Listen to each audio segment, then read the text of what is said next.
I never wanted to reveal my story, but it has to be done. It's been so long, and nobody's known. But now I confide in you, the reader, to read my story and attempt to comprehend the horrors I experienced. My fingers stutter and shake, and tears cascade down my cheeks as I try to type this. But I warn you now, what you are reading cannot be unread. It was just an ordinary night in my apartment. I was tired. The days at the office had been so stressful lately, and I looked forward to the quiet release of sleep. It always seemed to make everything better. But this night was different. The wind seemed ominous. The sky seemed darker. And as I relaxed in my chair, watching my favorite sitcoms before bed, I saw what appeared as a strange silhouette standing outside my window. I focused my full sight on what I thought was there. Nothing. Just darkness. I figured I was just overtired. Just a little too much work today, that's all. I finished watching my show and retired to my bed.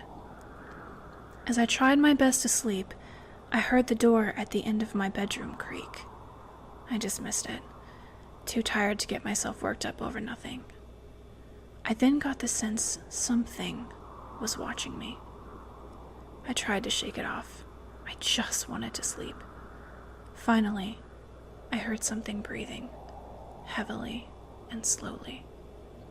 At first, I thought it was me, and that I was psyching myself out.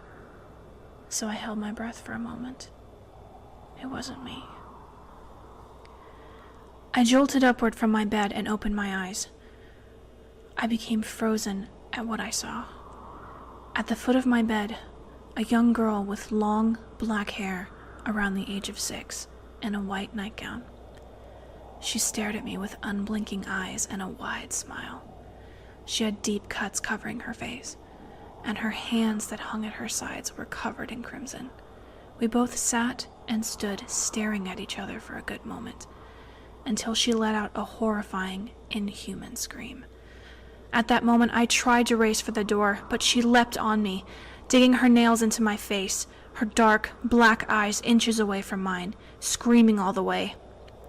The screaming became deafening, and I soon lost my balance and hit my head on the table next to my bed. I lost consciousness. I awoke in what appeared to be an empty basement. My clothes remained on, except for my shirt. I struggled to find my balance. My head was covered in dry blood. I looked at my arms. There were cuts all down them, riding downwards. I found the words read, "Will you play with me?" It was also written on both my sides. I gazed around the room in horror and found an iron door with blood seeping at the base. I slowly made my way there. There was no sign of the girl, though I feared she may be behind the door. Despite my fear, I had to go in. I had to. What I saw was horrifying. Bodies lay spread across the wide room all the way to the stairwell on the opposite corner. Men, women, children, all of them laying still. Cuts on their arms and legs similar to mine read, "Will you play with me?" Except these victims had something I didn't have. I looked at a nearby woman in horror. She laid on her back, her stomach split open. As I came closer, what came into my sight was a large toy fire truck shoved in with her entrails. I choked back vomit and backed away. A man laying next to the wall had metal jacks stuck into both of his eyes. His skull had caved in, and what lay next to him was a broken baseball bat, snapped in half in a pool of blood. A young boy lay lifeless in the very middle. His mouth was wide open, and sticking out of it was the beginning of a toy car track. It had been shoved down his throat. His chest was cut open, and his heart lay next to his body. In place of his heart were the dismantled pieces of a doll. I lost my control and vomited.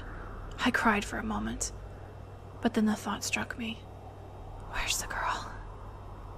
I didn't think this, wanting to know where she was, of course. I thought it very briefly before noticing the stairwell that stood at the corner of the room. I started walking towards it, but then I stopped. Something behind me was breathing heavily. I turned around, and there stood the girl. After having stood in the corner and wait the entire time I was examining the bodies, she then said in a high voice that pierced my ears with terror, "Will you play with me?" She began screaming. I turned to run away, but she was on me, knife-sharp nails diving into my back and my neck. I struggled, and eventually I threw her off of me and onto the ground.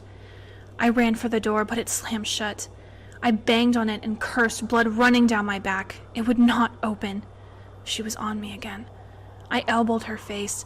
She drove her nails into my back. I managed to push her off and turn around. As she lunged, I caught her, her big, black eyes inches away from mine. Her nails plunged into my face, her screams deafening my ears. She raised one hand, smiling ear to ear, and her hand plunged down on my eyes. Everything went black. I woke up in the hospital, bandages covering my body, including both of my eyes. A police officer stood in the room, speaking with a doctor. They saw I was awake and smiled. They informed me I was the only survivor of a mass murder and that the suspect, a middle-aged man, had been captured. I told them about the girl. They said no girl was found at the scene. They didn't believe me. They told me I should just rest. 2 weeks passed, and I was cleared to leave. As I exited the hospital, permanently scarred on my arms, face, back, and sides, I passed the waiting room. It had some toys laying on the ground. The game jacks, a toy fire truck, a doll, and a toy car track. Sitting with these toys was a small girl with long, black hair. She wore a white nightgown. She looked up at me and smiled widely, and in a voice that pierced every cut on my body, she said, "Will you play with me?" Hi everyone, Mysterious Fox here, and thank you so much for checking out my video. Through much blood, sweat, and tears, and after facing about every problem in the book, I was finally able to get it completed, and I'm really happy that you guys were able to check it out. From here, I will keep doing creepypastas, but I would love to hear you guys' own personal stories, your own personal scary stories, or suggestions on what you would like for me to read. I will do my best to read your comments, your messages, and I will also leave my email in the description below for you to submit things there as well. So thank you so much. If you could like, comment, share, subscribe, I would greatly appreciate it. And until next time, stay foxy, my friends.